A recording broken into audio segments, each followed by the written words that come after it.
I'm Amber, And I'm Tay. and this is the Mood Swing Chronicles.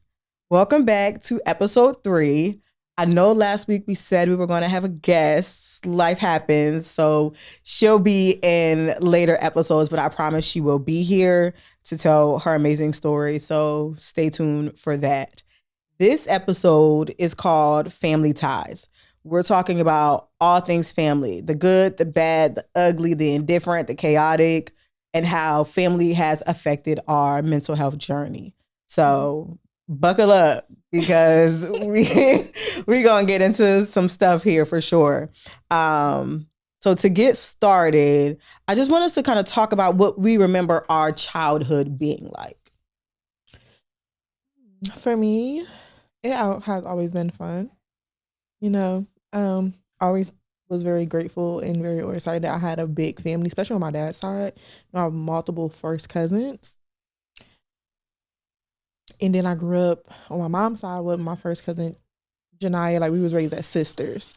So it was always about being close. But now that we're older, I'm starting to realize, like, some of us was just around each other because we were in the same house. Yeah, you had to be. We had to be. And, certain cousins on my dad's side we're close to because, we are actually friends outside of being cousins. So you feel like you're closer to your dad's side now than you are your mom's side, but growing up it was opposite? No, because even growing up, I had favorite cousins on both sides. Janiyah has always been my favorite cousin on my mom's side. She still is to this day. My dad's side, I have a few on his side as well.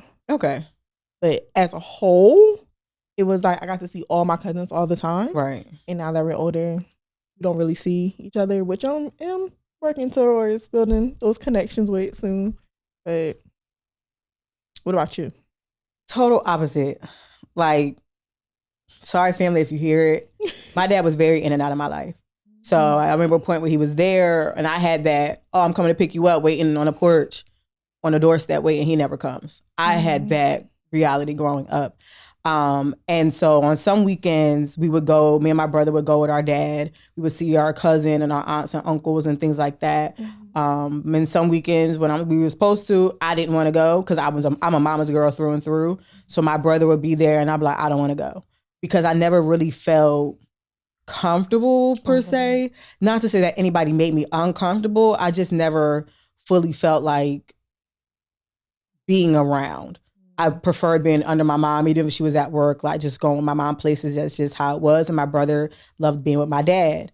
But I have a small family, so I don't have like a bunch of first cousins and their kids that we're hanging out with. Right. It's just me, the little bit on my mom's side, the little bit on my dad's side. But again, I grew up really on my mom's side, and then we have some like extended cousins. Right. So my mom's stepdad, his grandchildren, like are my cousins, but we were never raised to be like, oh, this is my cousin by marriage. Like, that's just my cousin. So I grew up a lot around them. And honestly, a lot of the cousins I grew up around were not blood related cousins. On my mom's side, they're from New York. So all of my cousins on her side were in New York. And I didn't grow up around them much. We saw each other maybe once a year. And that was for like our grandfather's birthday or something like that. And that was it. So I grew up around a lot of extended family, as people would say. But yeah, it was really my mom's side. I didn't see my dad's side. And at a point in time, he just left. Talking to you. Yeah, freshman year of college, he came. And then after that, it was kind of nothing. He showed up at my college graduation and we were all actually very shocked as to like, why you're here. Who invited you? How did you even know about it? I'm not even sure if I invited him. He didn't come to my high school graduation, so I was really surprised he came to even see him at my college graduation. And then he stayed for the graduation, said, okay, give me a hug, and left. So I got to get back. And see, I had a different experience with my dad. One of my cousins, Satara, like we was recently, maybe a few months ago, talking about, how we saw each other growing up. And she always was like, I always seen that you had your dad and I also had my stepfather. So you had two fathers. You had your mom.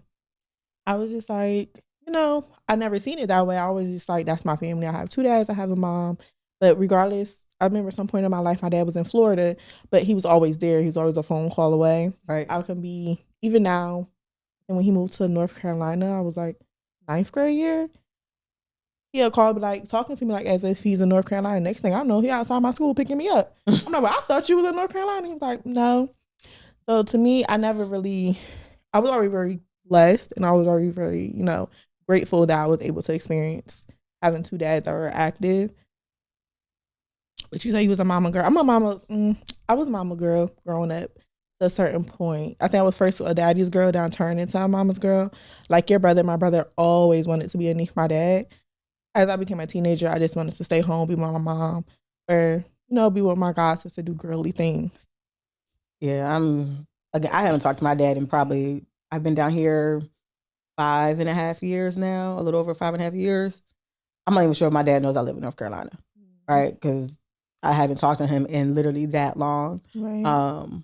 And I never had like, oh, I have two dads, or I have this, or even make up for it. So I really just kind of didn't have that father figure much growing up. Honestly, my uncle is more of a father figure to me. And even though me and my brother only a year apart, my brother is probably the most secure male relationship that I have in my life, right? Because that's my big brother. I can depend on him for anything. He doesn't even live here. He's all the way in Michigan. But then if I call him and I need something, like Cindy, he may give me like some grief about it, like, Dad, you need something else again this week. But he gonna say, let me see what I can do. Right. And that's the only thing I've ever had growing up from that. So, getting into an adulthood and trying to figure things out, I'm like, my car messed up. People are like, oh, I just call my dad. I can't do that. No, you can't do that. I can call my brother and he can walk me through it, but I never have that, like, let me call my dad. Let me call my dad. And I really wish I did. Like a lot of people do. So like when I think of family, I don't want to say like everything was good or everything was chaotic. It was kind of like in the middle point where sometimes my mom made sure I didn't realize what was going on.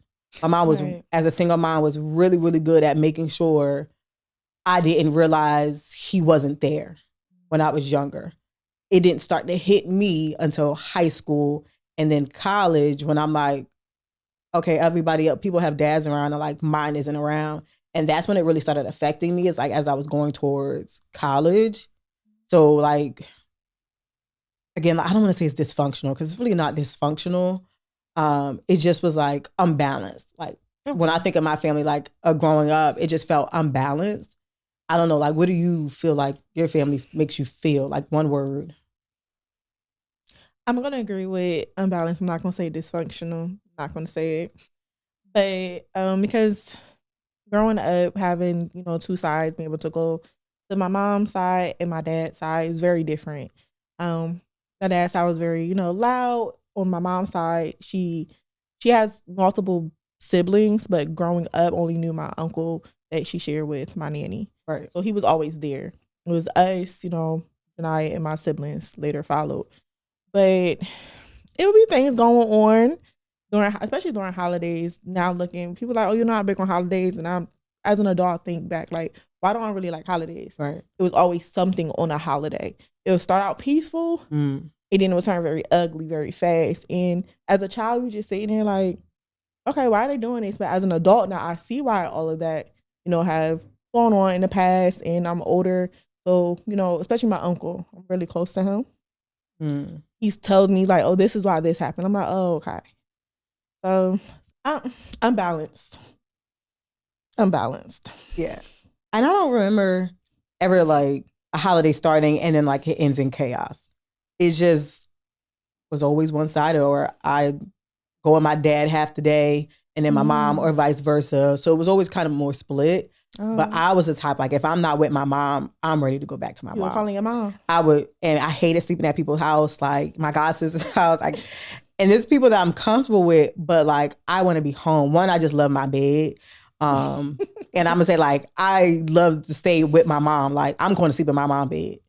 I don't know why her bed was always more comfortable. It's still like that to this day. Like, I need to be where my mom is at. I call my mom anywhere. I'm at 3 a.m. Can you come get me? My mom not coming. And she coming to get me. I'm like, girl, you at your grandma's house. Stay there. You'll be fine till the morning. But looking back on holidays, I never really spent holidays on my dad's side. Like for Christmas, even Thanksgiving, my dad will come over to, we spent it at my nanny's house. He'll come over there. Okay. So he was always over there. Like he was still part of the family, even though my parents were no longer together. Right. Yeah. And see, I grew up in a house with 8 of us. So it's me, my mom, my brother, my aunt, guy she was dating at the time, so my uncle at the time, my grandparents, and then my biological uncle. So it was 8 of us. So my mom's side was that side. Everybody came to grandma's house and pop-pop's house. Everybody came there. And then when I went my dad's side, we would either go to like usually my aunt's house, his sister. And then everybody would kind of congregate there because his mom passed away when I was young. So we didn't have a grandma side to congregate at on that side. So I'm either at 1 or 2 houses, and I don't know. It just never made me feel like I needed to be here for a long period of time. Like I have one cousin on my dad's side. So I'm like, that's just my favorite cousin. Like Shay is my favorite cousin because like she has brothers, but you know, it's a little different, like that kind of relationship. So like, she's my favorite cousin on my dad's side. Everybody else is on my mom's side. So, you know, I don't really have that balance of that. I really wish I just grew up with multiple cousins. Like people always talk about that. Oh, I love hanging out with my cousins. We go for this, we do that. Let's have a cousins trip. And I'm thinking like, I can't plan a cousins trip. It's gonna be 5 of us sitting here, staring at each other. You know, all of my cousins now, they all have kids. I'm the only cousin that I say I should grew up with without kids. One of my cousins that's younger than me, she has a child. The other one, she doesn't. But like, so then everybody kids are coming. Like I can't bring Sabrina with me. Sabrina's my cat. Like I can't bring her with me. So I'm like, you know, it's kind of hard. We never had that. Where I feel like you have so many cousins that if y'all wanted to be like, we need to get the cousins together. And we literally was just talking about that on FaceTime. So that was like, we should plan a cousin trip and probably leave our kids at home because a lot of us do have kids, but the ages range for so big. Because I think my oldest cousin, maybe in his 40s, down to my youngest cousin. I think one of my uncle's daughters is still a teenager. She's probably like 16, 17 now. So it's a big range of us. Yeah. And so a lot of them that I grew up with, like, it didn't seem like they were that far apart in age, but now that I'm older, I'm like, okay, yeah, they're really older than me. Yeah. So, you know, the Tower, she's very close in age to me. Brianna, Sterling, we're very close in age, so we always stay connected. Right. So I'm still trying to, you know, connect. We're probably going to plan a cousin trip so we can all reunite and see what's going on with everyone on my dad's side. Hopefully y'all can though, because I really think like, especially if you didn't grow up with a bunch of siblings, cousins really do become siblings. Like I know people that have like 30 something cousins and they only have about 2 siblings. So their siblings become their cousins. Right. Right. It's just me and my brother. And then I have my other brother and sister that I was raised with. But it was really just us. I have more cousins than I do siblings. So it's like your cousins became that close. And I really wish I was closer to my cousins. I really wish I was closer to a lot of my family, but most of my family is still in New Jersey. Same. You know, and we're in North Carolina now. And it's unfortunate, but nobody really kind of makes the time to see each other. Or just on social media, like, oh my gosh, you look good. Yeah. Click like the picture. But, you know, nobody's really pick up the phone anymore to call. Right. So. You know, text, happy birthday kind of thing. Like if something happened with their kids, like, oh my gosh, they're getting so big. And it's sad because that's the only way I would ever know what's going on in my cousins' lives. Or honestly, a lot of my family's lives. Same. Me and my immediate family, you know, every Sunday we have our family call. Which I'm jealous of. Every Sunday at noon. Me and my family, again, on my mom's side. Me, my mom, my brother, my aunt, my uncle, and my grandma. We have a call for sometimes 3 to 4 hours on Sunday at noon. And we just talk. We talk about things that are going on in the world, things that are going on with us, how we feeling about this, like pop culture news that's going on, movies that have just come out, literally anything, work, telling me I need a new job. And I'm like, well, find me a job. Like we literally talk about everything. And it's really started in the pandemic. So it's been 5 years that we've been doing this every single Sunday. And it's one of the, it's my favorite part of the week. Like, I have a really tough week at work. I know I get to talk to my family on Sunday. And I get to tell them about my week at work. It helps me decompress. Even, you know, I go to therapy every couple weeks. It's not the same as being able to talk to my family about it. My family's a family of very educated and very smart people on a bunch of different topics. So just being able to talk to them about that and mostly not feel judged, you know, about certain things that I go through. Mostly of that. But I know if they do it, it's not real judgment. It's more out of love. Like, we know you could do better, or we raised you better than this. Like, you know, Mhm. you need to whatever. But we talk about dating, like, I will vague you like, oh yeah. Like if I'm dating a person, I can sitting right next to me. You want to see him? And they'll be like, yeah. And the person shaking their head, no. And I'm like, here they go. Cause I don't care. You don't really don't care. No, you gonna hear them. They can hear you. Like everybody can hear each other. But like me and my family are way closer now than we were growing up. And I don't know if yours is the opposite, but like we didn't talk much about anything growing up. Mine is the opposite, especially my immediate family. I feel like we was very close. You know, I have a little sister and my brother. We was all very close. I was always closer to my little sister than my brother. Mm-hmm. I think maybe because he was just a boy. Probably. He always told on me. But it felt like once my stepfather passed, because my stepfather, you know, his mom and his side of him was very involved. But it's like once he passed, kind of separated. Right.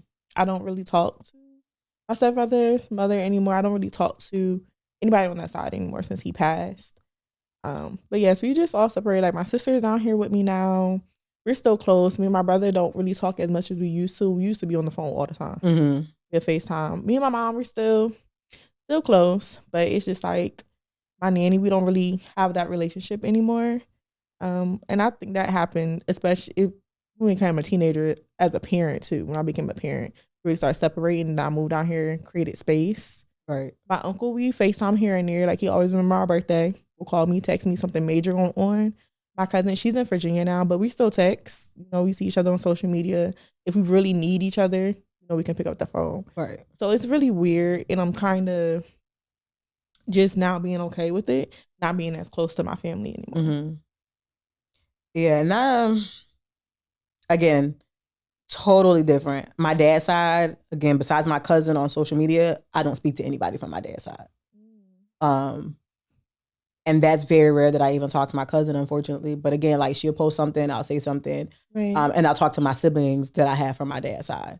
Like I'll talk to them. But again, on social media, if I go to Jersey, like try to meet up with my sister so I can see my nephews. But it's all just my mom's side.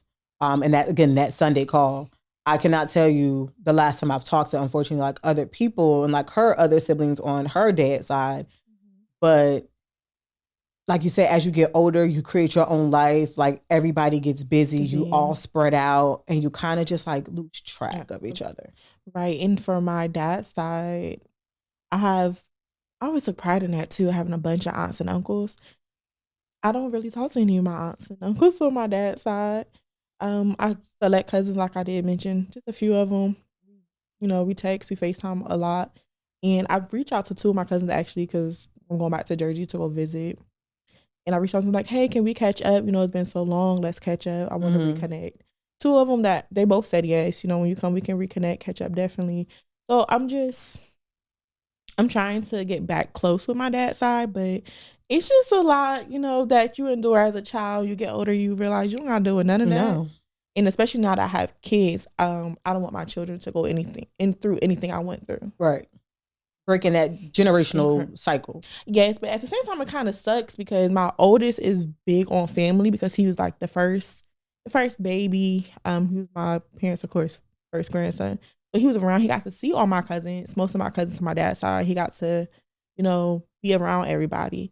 But then he's now realizing like we don't see them. Where's your aunts and uncles? Right. Why we don't have cousins? And I'm like, you do have cousins, but you can only talk to these cousins. You can only see these people, and doesn't really understand why. Right. And he's not quite at the age where he's 10. Yeah. So he's getting more inquisitive about everything, but it's a little hard for him to still understand the reasons why and that I'm trying to protect you from certain things. I'm not trying to keep you from your family, but you know how your family is. You know how your son is.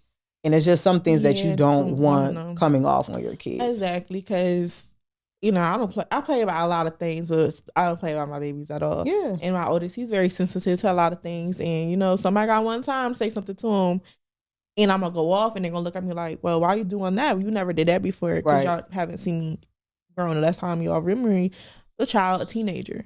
Yeah. Not a teenager no more. So you got to tread lightly. All right. So leading into that, how does your family affect your mental health? Oh, goodness. Good and bad? Let's start with the good part. Start with good. Like I said, I'm close to my sister.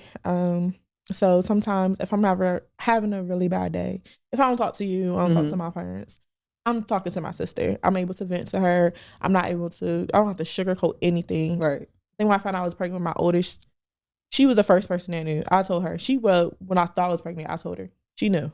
So one day my mom, was like, "Oh, Tayshia is expecting." She's like, "Oh, I already know." She knows everything. So I feel like with my mental health, like I'm able to just be myself around her. Even when I'm having a bad day, she puts me back on I'm back on track. The bad side is that I really, like, especially this week, really bad week. As you know, I've been trying to get in contact with one of my uncles to see my grandmother because I haven't seen her in so long since I haven't been to Jersey. And it's really been affecting me mentally because I don't understand, why he's not texting me back. Right.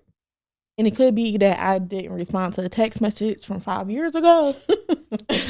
But I feel like when I'm coming to you about my grandmother, like, you should have answered the text. You should answer the phone. Right.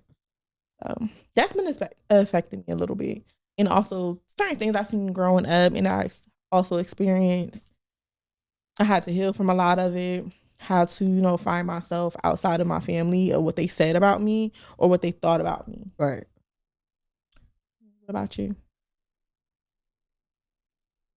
My family doesn't really affect it so much negatively, but they also don't always affect it positively, if that makes sense. It's kind of like a moot point. Like, again, I wait for Sundays for that to be my day to decompress with my family.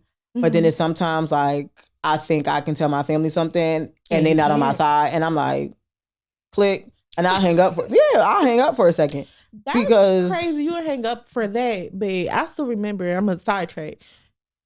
On the way to Chris Brown concert, you let your family drag me. I don't quite remember that. Let them drag me because you're going to say we're going to go see a man named Chris.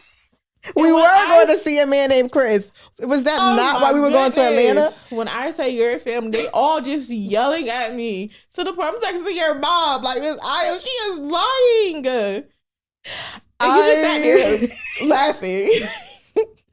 I couldn't help it because we were going to Atlanta to see Chris Brown. So technically, we were going to Atlanta to see a man named Chris. But I did tell them he was meeting us at the hotel.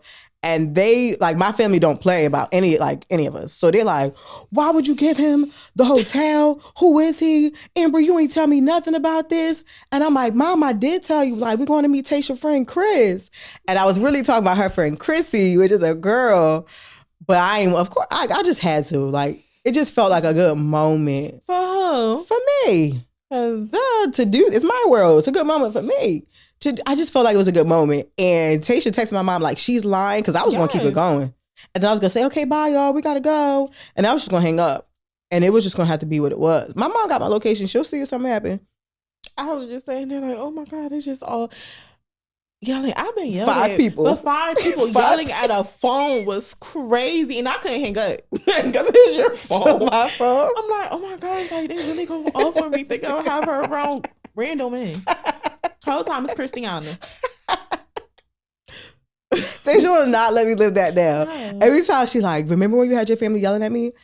And I feel like I needed it for my mental health in that moment. You needed to see I did. I feel like I just needed like a pick-me-up. Tayshia don't drive, so I'm driving 4.5 hours to Atlanta. Tayshia's always in charge of music. So I needed a pick-me-up to get us the rest of that like hour up there. And that really did it. She just looked at me like, you really let them believe that? Like, I wouldn't have let it go on forever. I would have eventually told them the truth. It went on for a good 5 to 7 minutes. That's a short period of time. That's a short period of time unless you're exercising. So that's a long period of time for somebody yelling at you. 5 people. I don't know. I wasn't being yelled at. I know you was laughing. They all yelling into the phone. They all just look at the camera and just yelling. And so that's like... this is just hilarious to me.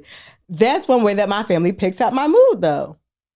Like, because sometimes, and I think I have to do like temperature checks. Cause I was just telling my mom this. I'm like, I didn't grow up in a family where we're like, I love you, and we gave hugs. My family is not an emotional family. They're a little more now because everybody's getting older and we're all so spread out. But growing up, I wasn't told like, oh, I love you. You're doing such a good job. I could come home and be like, I got an A. They're going to say, okay, we expected you to get an A, right? Like there were no accolades for small things. There were no like, let me give you a hug, good night. We may not see you in the morning. It was just, I'll see you in the morning, like, I'm young, so they'll give me a hug, but kind of like, why are you hugging me at the same point? So we talk now, we're closer now because that pandemic, we really just didn't know what would happen, right? So it got us to kind of think about it and rewire our brains. And then again, if you watched episode 1, when I tell my story, like I almost died during the pandemic. So it's like, now they're like, oh, well, we really got to check in on each other. And we really got to make sure that we're good. Because at one point, we were like, oh, should we stop the calls? And we were all like, no, like this is what we look forward to every week. Like it's literally what gets us through our week sometimes. But again, there are some times where my family can be a little judgmental, even though it sounds bad. But I told Tasha, some people need to be judged. And I'm going to say it. Because there are some things like you knew better. Right. Or there's just some things like what made you think to even do that was okay. And not to say judging, like I'm going to look at you any differently, but I'm going to tell you about yourself. I'm not going to be, oh, you're my friend, it's okay. Or you're my family, it's okay. No, why would you do that? Did that make any sense? Like I'm going to hold you accountable. Right. It's when I'm like, some people deserve to be judged. They need to be held accountable by people that are closest to them and not just laugh it off like it's normal. And my family will do that. Like at one point I got a speeding ticket in North Carolina. You get a speeding ticket going a certain miles per hour, you lose your license suspended for 6 months. I found out, I'm telling my family looking for sympathy, like for somebody to feel like sad for me. Yes, I know. And they like, well, what were you doing? Why were you going that fast? I'm like, my mom just got diagnosed with COVID. I'm racing back home from Jersey. She high risk. And they're like, okay, no sympathy. And honestly, that was one of the point, click, I hung up the call. Because what do you mean? I'm sitting here crying my heart out because I just got my license suspended. Mind you, I'm on the road. I'm driving somewhere. I'm like, I have places to go. And I'm telling you about it. And y'all are looking at me like, lesson learned. Right. Granted, was I going very fast? Yes. How fast? 99. Apparently. What was the speed limit? Like 65. Girl. Yeah, you deserve that ticket. But it was 2 a.m. and nobody was on the road. So I'm just speeding home to my mom. You know, not honestly, I'm not even thinking about the speed limit. I just got a call and I'm like, I need to go home. That's all I was thinking about. I wasn't doing it like maliciously, like, oh, let me swerve through it out of traffic like people do in Charlotte. I'm just trying to get home. And I went to my family and they're like, well, that was dumb of you. Right. You should have known better. Like you were speeding. You need to, these are your consequences. You know, like actions have consequences. And again, didn't want that. So that affected me a little bit. But then I had to learn, like, my family is not saying that or doing that to be mean or to be rude. But some people do, you need to be held accountable for your actions. And you just learn not to do that again. So I don't go 99. May go 89. But I'm not going 99. I have never hit that high after that because now I'm afraid to lose my license again. But there have been times where, like, again, growing up without my dad affected my mental health. And so, again, if you listen to episode 1 and you hear about my diagnosis and all my other stuff that I was diagnosed with, borderline personality disorder stems from trauma typically in your childhood. And one of the biggest symptoms or things that come with borderline personality disorder is abandonment. And so I have a really, really big fear of being abandoned. And I don't really build a lot of relationships with new people because I have it in my head, everybody's going to leave. So why would I get in close with you and build a good relationship with you if you're just going to sit here and leave me in 2-3 years? And I just had to recently talk to my therapist about that, of my friend that recently left because she needed emotional balancing on her side. And I'm like, this is exactly why. This was one of my closest friends in Charlotte, one of the first friends that I made in Charlotte. And you just leave without even saying anything to me, right? My godsister at one point has left. My best friend, has left. My dad has left. So people that are close to me in my head leave. And so my dad has left me with this trauma that's lifelong that now I'm, as an adult, having to figure out myself because I'm never going to get an apology. Right. He apologized at one point. He was like, I'm sorry for leaving. Won't do that again. And then left again. And then literally left again within like a month. Oh, You gave me and my goodness. brother some Beats headphones for Christmas. And then did. And then did. When we lived 5 minutes from him. That's crazy. And that's really sad. And so growing up, and especially like we're 30 now, you know, dating and wanting to settle down, I'm scared. You think you're going to marry someone and he going to be like, yeah, that's not for me? I don't think I'll ever make it to that point. I think like I have really an irrational fear, like my wedding day, and he just don't show up. Text me, yeah, so can't do this. See you later, I'm bye. so sorry. Happy And it's not even shoulder. like leaving me. It's not even like leaving me for somebody else or anything like that. It's just leaving in general. It's just them realizing like, I don't know if I want to be with this person forever. I don't know. And then just leaving. Because I'm a child. There's nothing I could have done for my dad to leave. Right. And the reason why he left wasn't even because of me, apparently. And so it's like, if he could leave, and that's the person that's supposed to love me first. Right. Anybody can leave. Anybody can leave. And so me and Tasha are stuck with each other. Like we said, we're stuck with each other. Forever. But Tasha is one person that I don't argue with. We may get upset at each other. We have disagreements, trust me. Yes. But we don't like argue and like bicker at each other and just not speak. If we need our time, we just give our time. We'll come back like, are you done? Right?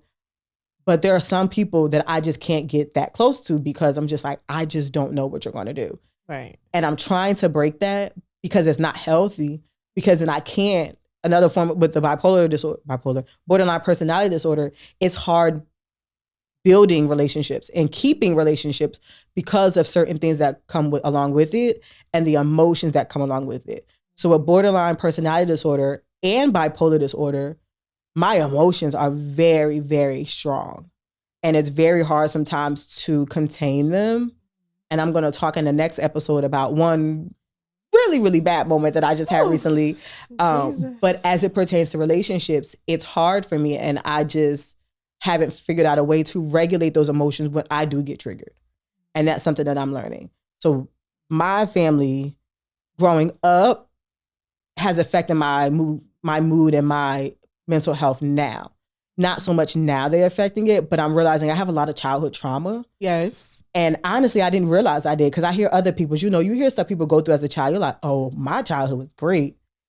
But then I'm realizing like, just because I didn't go through that doesn't mean I didn't go through my own stuff. Right. And that's what happening, that's what happened on my side too. Like I'll tell you like how we were able to ride bikes through my grandparents' house. It was always pianos, like everybody was there, but it was also little incidents that went on. I was like looking back like that's very traumatic. Mm-hmm. I shouldn't have went through that at all. So yeah. Do you feel like anything else throughout your childhood is affecting you more now as an adult that you didn't really think about until you became an adult? I don't think so. Not that I can really think of. Not family wise, I would say. Not family wise. That's good. Because outside of, not really enjoying holidays like that, yeah, it's not really. It was like outside things that that happened to me as a child that kind of affected a little bit now. Right. Yeah. And that's something, honestly, like I really did not think I had any childhood trauma. Mm-hmm. I just thought like, oh, I cried a lot. I'm emotional. I didn't get what I wanted. I was a spoiled child. I'm a spoiled adult. Right. So I'm thinking that's just what it is until I met with my psychiatrist and she's asked me questions like, have you ever gone through this as a child? Mm-hmm. Have you ever gone through this as a child, as a teenager? What's your earliest memory of this? Right. And she's like, that's childhood trauma. Because same with me. And I was just like, that's not trauma. To me, because trauma is like, you getting abused and stuff like that. And they were like, no, that's not just trauma. Right. Trauma is somebody said something to you that they shouldn't have never said. Mm-hmm. Talk about your appearance, your skin color, things like that. Right. They're like, that's trauma. Right. So that is something that also, I had to deal with as a teenager and even into adult was my skin complexion. Mm-hmm. I had to really, learn to love my skin complexion. Right. Because that was something that was always talked about. Even when I was pregnant with my oldest, and this would stick with me. My family gonna be mad, I'm gonna say it, but it really stuck with me. I remember my nanny was in a hospital. And she had this very dark skinned doctor. To me, his skin complexion was beautiful. And my son's father, he's darker than me. He's dark too. And she really looked at me and was like, I hope your baby don't come out purple. Mm. And I'm like, purple? Like, I'm not that dark. Their father is not that. So why would my baby come out purple? And so when my baby was born, he was very light. And then he got, like, he's brown. He's a little chocolate. All my kids besides my daughter are chocolate. Yep. And so, you know, I had to pour into him as well. You know, my youngest, he know he's cute. Oh, my baby know he's handsome. I'm like, you're so chocolate. You're so handsome. So I had to pour into them. And then my daughter now, you know, she's lighter, hungry. Everybody's black. And I love that. Everybody's black. So she doesn't realize that she's lighter sometimes than us. She's like, everybody's black. And so she put on my makeup. Right. And then she looks crazy. I be like, look, girl got blackface going on over there. That's what my sister said. Take that off. But she doesn't see, you know, the color. Right. Everybody looks the same. Everybody's brown. Because that's, you know, like, that's learned behavior. Nobody's born like, oh my gosh, they look this, I'm better, they're worse. You may ask, like, why are they lighter? Why am I darker? Or vice versa. But you don't see it as a bad thing. You just see it as a difference. Right. And Indigo, surely, she just, regardless if she was light skinned, brown skinned, dark skinned, orange, she thinks she the baddest thing in the room, so it don't matter. And it doesn't, like, that just doesn't affect anything. Me too. And I hope when she gets older, people, because, you know, when you're lighter complexion, people are like, oh, you think you're all that because you light skinned.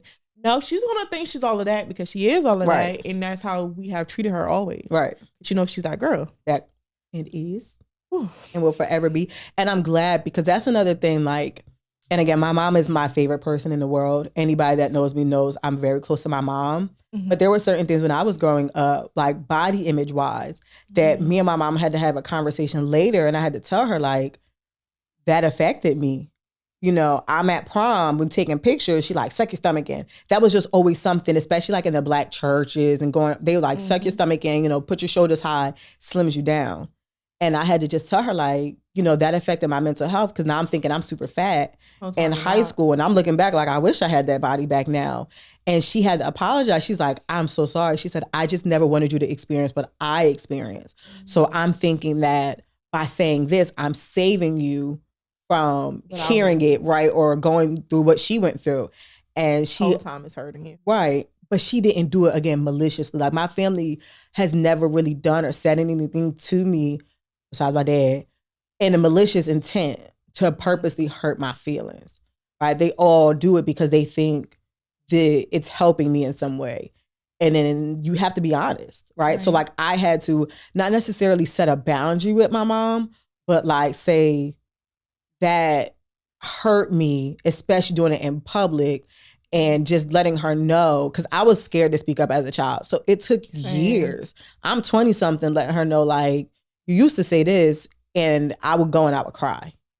And she just apologized. She just felt really bad. And I'm like, you know, it's okay. I know you didn't mean anything by it. But growing up, all of my friends were smaller than me. I was always one of the bigger friends. So I'm like, it just made me feel less than. Right. And my self-esteem is not always the highest. And it's been like that since I was younger because of my friends and people around me.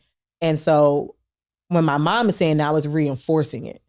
So I'm having to look myself in the mirror and try to like trick my mind into thinking that you are beautiful, you are this, you're not fat, like you're perfect the way you are, and not feel like I'm lying to myself. Right. So that was something that I had to do for myself. And I tried to anybody, like I'm a teacher. So all of my students that I, come across, I try to also instill stuff in them because they come to you with heavy things. Right. And I'm like, who told you that? No, I'm not going to call, oh, well, you do look a little funny. Now, I will tell my student, like, your lace showing.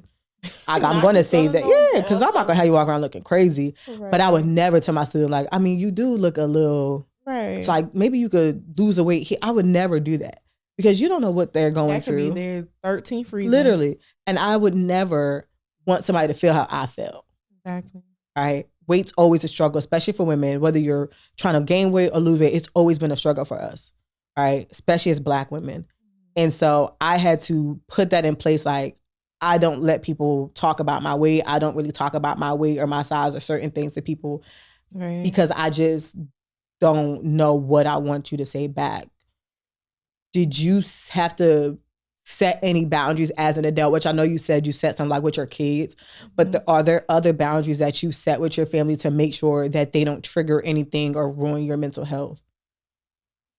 I would say the biggest boundary is not talking to certain family members. It's certain family members that I don't talk to, not because anything happened. You know, we just grew apart. We can fix that. But it has been certain family members that I don't talk to, because things have been said to me, things have been said about me, and it's just like, okay, I'm just cut you off, right? And I feel as though, you know, and that's a new thing because I'm grown. As you say, as a child, you didn't really speak up. Now I'm grown speaking up and people looking at me sideways like, why are you talking like that? Right. I'm grown. Right. And I can say what I wouldn't say. I can do what I want to do. So I have cut a lot of family off. It's mainly on my mom's side though. Cut a lot of family members off. Keep them at a arm's distance. They can check on me through my mother. Right. And my mom is learning that boundary too. It's like, okay, I can just say, you know, she's good, the kid's good, leave it at that. Don't go into any details. They don't need to know anything. So those are my boundaries. Cut people off. Okay. Don't talk to them ever again. Okay. What about you? I just don't say certain things. Like I realize if I don't want a certain response or I don't want to hear it, like, you know, sometimes like I just don't want to hear it. I just don't say it. I do that with my dad. Because you don't know, you can't control how people respond to you. Now you can say like, if you don't have anything nice to say, don't say anything. Then everybody quiet. Now my feelings still hurt because y'all ain't saying anything because y'all have nothing nice to say. Yeah. And so I haven't necessarily set a boundary with my family, more for myself. Like, and it's kind of anybody. If I don't want to hear what you have to say, because I don't know how I'm going to say it, I'm just not going to say it. I have to do that with Tasha sometimes. Like, I got to wait to tell Tasha certain things because like, I don't want you to have to tell me about myself because I'm not ready to hear it. And like my therapist, I waited a very long time to tell her about the situation that just went on. Oh, I can't wait to talk about that. Because it was over. But I didn't tell her what was going on because I didn't want to hear what she had to say. And she read me for Phil, which the next episode we'll go into. She read me for Phil. And so I want to tell my younger self to make sure that you know that you are loved, no matter who leaves and who doesn't leave, and focus on the people that stayed. Right. Because for me, that was one thing. I just took everybody as like, everybody's going to leave. Nobody cares. And I want to grow up and I want people to know like, they didn't have to leave or they didn't leave because of you. If there was one thing for you to tell your younger self, what would it be? Oh my goodness. Like you said, that you are loved, you're beautiful. Your skin complexion is amazing. And I hear that now, especially maybe living in the South. Everybody oh my goodness. It. It's like, oh my gosh, your skin. What's that? Janisha. She was always like, your skin complexion. So it's always, you know, love the skin that you're in. Right. That's what I was telling myself. Like, you're loved, you're beautiful. Love the skin that you're in. And speak your mind. Yes. Speak up for yourself. Speak up. And people will say, like, my youngest and my middle child, oh my God, they speak their mind. And sometimes I'll be looking like, I roll my eyes, but at the same time, like they're expressing themselves and they're doing it because I have allowed them to. Right. So they say stuff to people and people are like, oh, your kids are disrespectful. Like, no, they're not being disrespectful. They're being honest. You just don't like the truth. Right. And you don't expect it from them. Exactly. There's one thing my kids will tell you about yourself. They do it in a nice way though. Not sometimes. The middle one. Not the young one either sometimes. Sometimes. She had an incident the other day. She called and then it was like, oh, the maintenance man came over. And he gonna look at his face like, you're kind of creepy looking. She's like, where did she get that from? I was like, I don't know. Where did she get that from? Again, that bluntness. But that is something that I feel like you do need to learn at a young age. Mm-hmm. What you have to do as you get older is learn when and where to say it. Exactly. But I would rather my child know how to speak their mind and I can teach them the appropriate times than them not learn. And they're our age now and just having to learn how to express themselves. I have a lot of anxiety when I have to express myself over certain things. And that sucks. And I would never, if I had a child, want them to know what that is. But like if I could tell my younger self something, it would be that like, it's okay if people leave. It's not your fault. And it's not anything you can do about it sometimes if people decide to go. Because everybody is not going to stay around, unfortunately. Right. And sometimes they have to leave for themselves. And I had to just learn, like, and I'm still learning, honestly, sometimes stuff is wrong with them. Yeah, and it's not nothing you. wrong with you. You're not the problem, even though people make you Right. seem to be the problem. Yeah, they're gonna blame it on you. Or well, you did this. I felt this kind of way. No, That's a you issue. I'm being me. And so I have to learn, like, as long as I'm me, like you said, I am beautiful, I am worth it, I am loved, I am valued. And as long as I believe that within myself, whether you stay or go, that's on you. Because trust me, I'm an amazing person having your life. Period. So you lose me, that sucks. Your life will never be as funny. Not as funny. Like, because the stuff we talk about, the stuff that just come up, it's like, it was crazy. But, I just had to learn, like, I'm a great person. And I really am. I'm a good friend. I'm a good godmom. I'm a good sibling. I'm a good niece. Whatever. Even though my family be like, well, you don't really send no money for nothing. And I'm not. Exactly. Thank you. I am the youngest. It's not my job. I always say next time I want to be the youngest. Job. I want to be the youngest. It's amazing. And the oldest sucks. Be the youngest. Sorry, Ricky. Shout out to my big brother. But yeah, I want people to know that. And even if you're an adult now and you still struggle with abandonment, because again, I'm still learning, it's okay. Like, I really just have to be like, it's okay, and let it go. Because if I don't, you know me, like, I'm going to harbor in it. And I'm going to psychoanalyze every little thing that I feel like is wrong with me and give them reasons on why they left, even though I'll never get it from them. Right. And even though none of those reasons are the reasons they left. Because I don't know, because they don't tell me. Right. But in my head, if you say nothing, all I can do is make up my own ideas as to why you did it. And then those ideas become reality, even though, like you said, it's probably 100% not what's actually going on. But if you never say it, you can't tell me it's yes or no. Until next time, protect your peace and take care of your mind. See ya.